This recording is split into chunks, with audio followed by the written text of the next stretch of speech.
Steak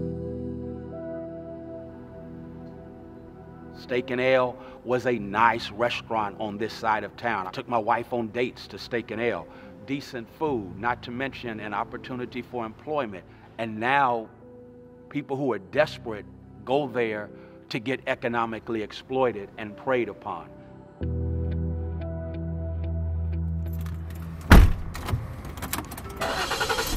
In our ongoing investigation, we've been presenting evidence that banks make relatively few loans to people that live in the largely minority communities below I-30 in Dallas.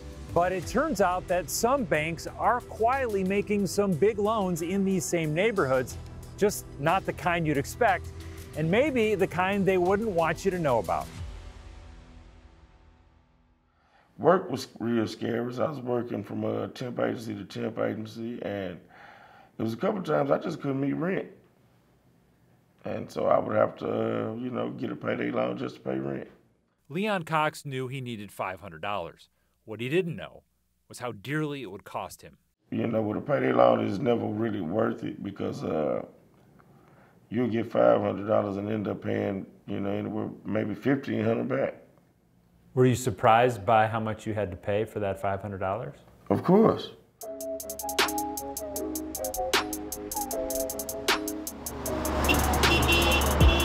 Bank loans may be hard to find in minority neighborhoods, but high-cost lenders are not.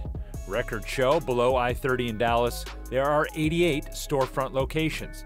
And according to the advocacy group Texas Appleseed, in 2019, Payday and auto title lenders charged Texans more than $2 billion in fees. And while blacks and Latinos make up 45% of all Texas households, they make up 71% of auto title customers and 74% of payday loan customers. Do you think that they fulfill a role in society? No, sir. I mean, yeah, they do. To keep you down. I mean, it's the old cliche, the rich get richer and the poor get poorer. Our review of public records filed with the Securities and Exchange Commission reveal that almost 20 banks are funding or have recently funded predatory lenders. Some are big banks like Wells Fargo and Bank of America. Others are based in Texas like Texas Capital, Bank of Texas, Veritex, TBK, Amegy, and Independent Bank. We reached out to several industry groups that represent high-cost lenders. They say their fees are reasonable given the credit histories of their customers and that they're helping people get loans in communities that banks have abandoned. It's a horrific cycle. It's a system that, again, is designed to ensure that some thrive at the expense of others. Pastor Freddie Haynes at Friendship West Baptist Church is a vocal critic of high-cost lenders. Senate Committee on Banking, Housing, and Urban Affairs will come to order. In April, he testified against industry practices at a U.S. Senate hearing. And that debt trap does so much damage to the community. Pastor Haynes says it is hypocritical for banks to market themselves as caring about their neighbors while also funding predatory lenders. It becomes almost impossible to develop a community once you discover a bank is basically in bed with exploiting those who are already economically impoverished. Okay, let's get into the research. First Cash, based in Fort Worth, operates almost 2,800 pawn stores. Under Texas law, a pawn dealer can charge up to 240% interest. First Cash says its pawn operations are fully licensed, regulated, and operated in accordance with all federal, state, and local laws. One of its creditors is Wells Fargo. And when it comes to the percentage of lower-income loans that Wells makes in Dallas County, it's on the lower end of banks. But along with banks that include Texas Capital and Bank of Texas, Wells shares in a $400 million line of credit to First Cash. We asked these banks why they choose to finance a high-cost lender. Bank of Texas and Texas Capital both had no comment. Wells Fargo says the companies it works with have demonstrated a strong ongoing commitment and capability to comply with applicable laws and regulations to their business operations.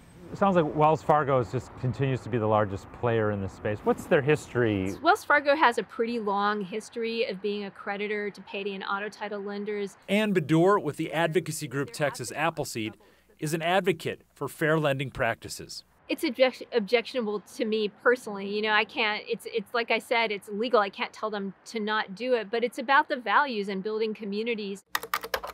Okay, let's talk about another high-cost lender. Enova is a major online player. It makes payday loans.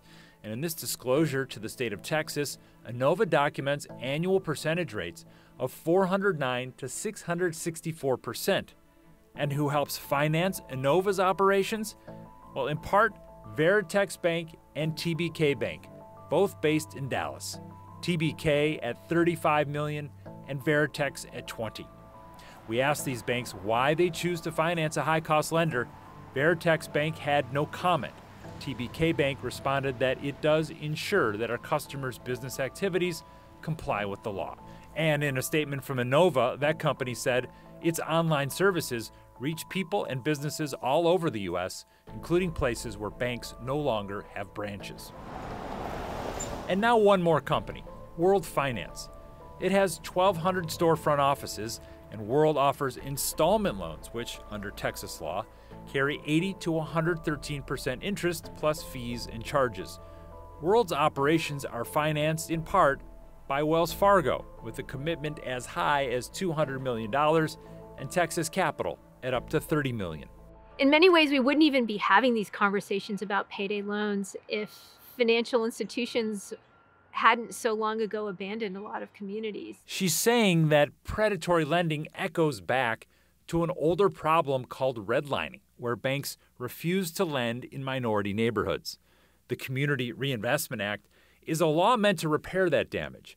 It says banks are required to meet the credit needs of the entire community and reinvest in neighborhoods they've long ignored.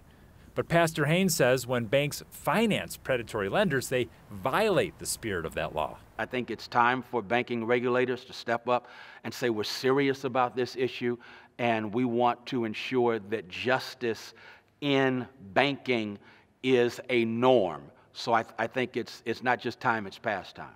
And in fact, some banks have begun to change their policies. Capital One says it will not finance payday and auto title lenders. Chase Bank has stopped that lending, and same for Key Bank in Ohio. And Bank of America had been a long-time lender to World Finance with a line of credit up to $150 million.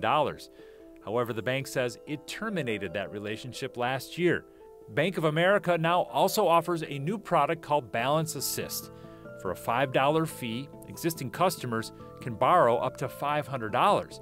That's far better than any payday lender, an industry that Bank of America says runs contrary to our values. It's just encouraging to me to see a large financial institution take to heart all the feedback that has been around for a long time about the financial services needs of communities and really start to do something about it. Banks that finance predatory lenders defend themselves by saying the practice is legal. But Pastor Haynes says in America's moment of racial reckoning, the question isn't whether it's legal. The question is whether it's right. It creates a permanent underclass, permanent ghettos, and it's being financed by banking institutions, and there's something diabolical and wrong with that picture. I'm David Schechter reporting.